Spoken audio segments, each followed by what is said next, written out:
Welcome and hello. So today's video is about my doll collection by request. So I'm going to start chronologically. This box right here is from the 1970s, and inside this box are my childhood Barbies. When I was young, we did not have a whole lot of money. My parents bought me knockoffs or imitation Barbies, which I was perfectly fine with. This has that twist and turn feature. You can see her poor bathing suit. The stitching came undone.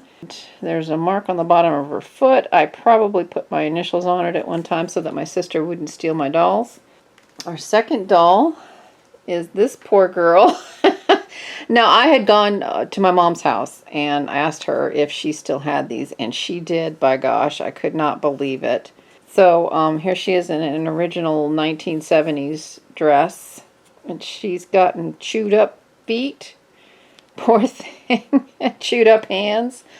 I believe this girl came along when I was very young, probably 3 or 4, and I probably chewed on her because, you know, this one has rooted eyelashes, no Mattel markings whatsoever. She also has the twist feature at the waist. She is rubber legs, rubber arms, a hard plastic body, rubber head, very grungy. She needs a good bath. But we have an African American doll. She's actually in pretty good shape. And here is what my mom would do. She took sewing pins and made earrings for these girls. And then here is another doll. Twist waist. There's some staining on her. Her hair is very thinly rooted, but either way, she is from a long time ago. Very, very dusty. So I had 1, 2, 3, I had 5 dolls from back in the day. This cape, it's like a little Red Riding Hood. It's red velvet. My mother is a fantastic seamstress. She made most of the wardrobe that these dolls had. My mother made this dress. It's just a simple purple dress with snaps and a tie at the neck. She made these little shorts, these little short shorts, a matching slip-on bathing suit, a matching hat with a pom-pom, and matching bell bottoms, all out of the same fabric. So this is the kind of wardrobes that, you know, my dolls had thanks to my mother. This outfit, and this is all fabrics that she actually used to sew her own clothes because we were on a very, very tight budget growing up. So she would take her leftover scraps and she would do this for the dolls.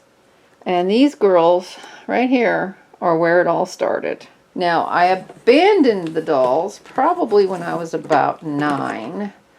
And I did not look at Barbies again until my daughter was born. So, let's take a look at that.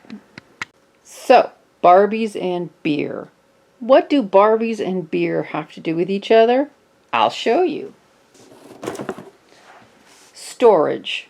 This is a Sam Adams variety pack that was probably from about 2012. Yeah, because it's the pack that bottles come in. I discovered that it was a pretty good way to store my dolls. Now, there'll be some doll nudity here. Please forgive me. I didn't feel like dressing all of them up. So, here we go. So, back in the day when my daughter was young, my mom bought her dolls from the thrift stores and stuff. And they were your standard dolls. We then discovered the Fashionistas, the early Fashionistas, and they had this articulation. So here is this Teresa, I believe, or is this Summer? I can never remember which. But anyway, they had our elbow, the wrist, and the knee, which was just a huge advancement over your standard 5 points of articulation. So I bought my daughter some of these. But then I realized I was having fun too, so I went ahead and got them for myself. So I have this girl from that era. I have Raquel from that era. Barbie. Now this is the Barbie with the rooted lashes. I have her from that era. I believe this is Grace from that era. We have her, and she has the rooted lashes too. maybe this is Teresa Summer, and this one's Teresa. I don't remember. But I got her as well. So that was like 2012 to 2015 or so. And then we also got Nikki, I believe. Was it Nikki? So we got 1, 2, 3, 4, 5, about 6 dolls from that era. Actually, it's more than that. I have just lied to you good folks because I have issues. My daughter has the original Ken from that era, but here's the Ryan from that era. And he didn't have knee articulation, but I was fascinated with the wrist and elbow articulation that the boys had. So he belongs with this group right here. Then the Made to Move era came along, for me, probably about 2015 or so. And I bought this floral yoga doll. Now, she's not on her original body because I stole that. I did a rebody. So this poor girl lost her original body. However, this one right here was the one that got me into the Made to Move. And that is my focus right now. I love the Made to Move dolls. I love being able to pose them. I probably have most of the Made to Move yoga dolls with the solid print tops. I don't have any of them here right this second. Well, this girl here. Was she one of the florals? No, I think she was a solid top. She's got the Olivia face mold, the one with the red hair. But anyway, I have most of these girls. They're packed away in boxes right now because I just have so many of them. I can't keep them all out, so I keep 1 or 2 out that are my favorites. I'm partial to redheads because I'm a redhead myself. So I also have the 2024 Made to Move collection. I have all of them. Barbie Looks dolls. Besides the yoga collection, the Barbie Looks dolls are my focus. And here we move into the Barbie Looks era. These are my focus. Now, I've only got 2 dolls from Wave 1. They're sitting on the bench back there. Wave 2, I have the complete collection. And Wave 3, I have the complete collection, including the Mattel exclusive. She's probably the most expensive doll that I own right now. I bought her 30 or 35 off the Mattel page. So, yeah. And I do have Wave 4, but I have not unboxed them yet. I get anything Made to Move, really. And that includes the wheelchair dolls. I have all of the wheelchair dolls as well. My doll collection just keeps growing and growing. And if they do another wave of Looks dolls and they're Made to Move, I'll be getting those as well. I wish I had more of the Wave 1 dolls, but they are super expensive. Although I would like to have them, I'm not going to bust my budget trying to get them, I guess is what I'm trying to say. Anyway, for the most part, when I store these, I don't store them in clothes because of staining. I store them nude so that they don't stain. These are going to be stored in their own beer box. This is the Ultimate in Recycling. This one is what, 28. These boxes have the compartments for the bottles. So I just reinforce them with scraps of poster board and cereal box cardboard that I had laying around. And I didn't reinforce necessarily every one. The original box, the first box that I showed you, I didn't reinforce it at all. And so the dolls tended to flop around quite a bit. Then I can reach them and grab them very quickly and easily. I've noticed for myself, and it might be true for you guys as well, if I just can't see the doll, grab the doll, I'm less likely to use it in photos or videos. Yeah, the poor things just end up sitting in their box looking nice. And I'm really not a box collector. I like to take the dolls out. I like to dress them up, and I like to use them. So if you are so far liking the content, please subscribe, support me, and I will make more content. So these are my Made to Move dolls. Now, one thing I did also start doing was I got fascinated with the extra dolls. So let's look at those next. Okay, so here's the Barbie extra dolls that I have.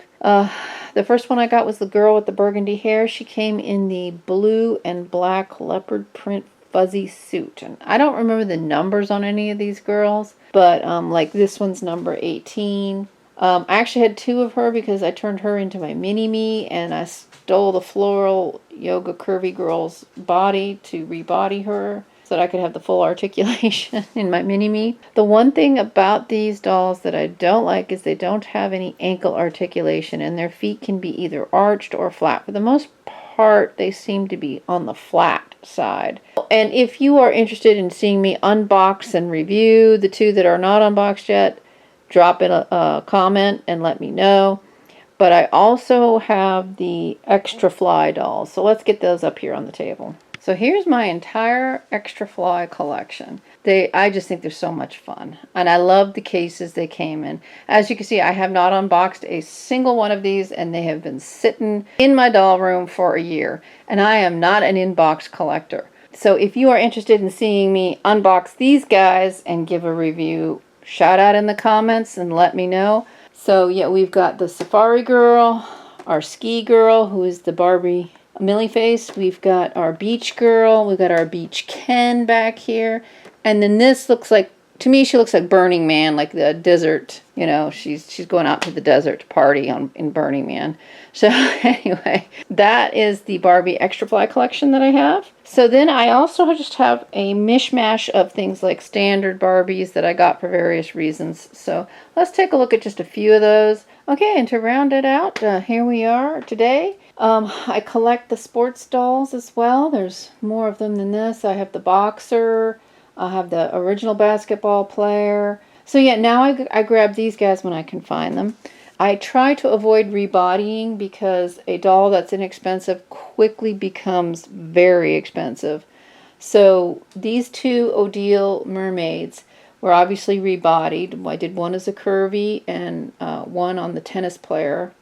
They were worth it. The Odile face sculpt, I know there's a big hoopla around them, and but they're so cute. And I actually did a video on these girls. Check it out if you're interested, and on how I rebodied them. So I rebodied. That's one of the rare times I did rebody. So the dolls themselves were in the original mermaid form were about maybe $10 at Walmart. Then I had to get made to move bodies to put them on. So that was another $16. So she became $26. So I try to avoid that when I can, but there are just some face sculpts that are just too cute to ignore, and so it happens. This is one of the wheelchair dolls. There's several of them. There's a couple of guys, which I got. Yeah, I got quite a few of the wheelchair dolls as well. And then, of course, I've got our Brooklyn Made to Move over there. I have all three of the Made to Move Yoga Dolls Target exclusives this year in 2024. So that's the dolls. And like I said, I just could not drag all of them out. All told, I'm probably closing. I didn't realize until I did this video, y'all. I'm closing on probably 100 dolls right now. So yeah, that's a sneak peek into what I have now, and as I move forward. So let me know, if you're interested in seeing me unbox the Wave 4, if you're interested in seeing me unbox the Extra Fly. So the next thing I want to address is collecting tips and how I keep myself in check. I avoid FOMO at all costs. Try to avoid it. Don't just ask yourself really, really hard questions like, do I really want this, or am I just afraid somebody else is going to have it and I won't? So I also set a realistic budget and an expectation on what I can afford. With my family right now and everything, there are more important obligations than the dolls. So my budget is set at $10 a week. I can spend my $10 a budget on a fashion pack for that week, or 2 fashion packs depending on the price. Or if I know there's a doll coming out that I'm really going to want, I can save it and spend it on one doll for that month. And I can spread it out, or I can save it up, or whatever. So anyway, so set a realistic budget for yourself, even if it's just $5 a month.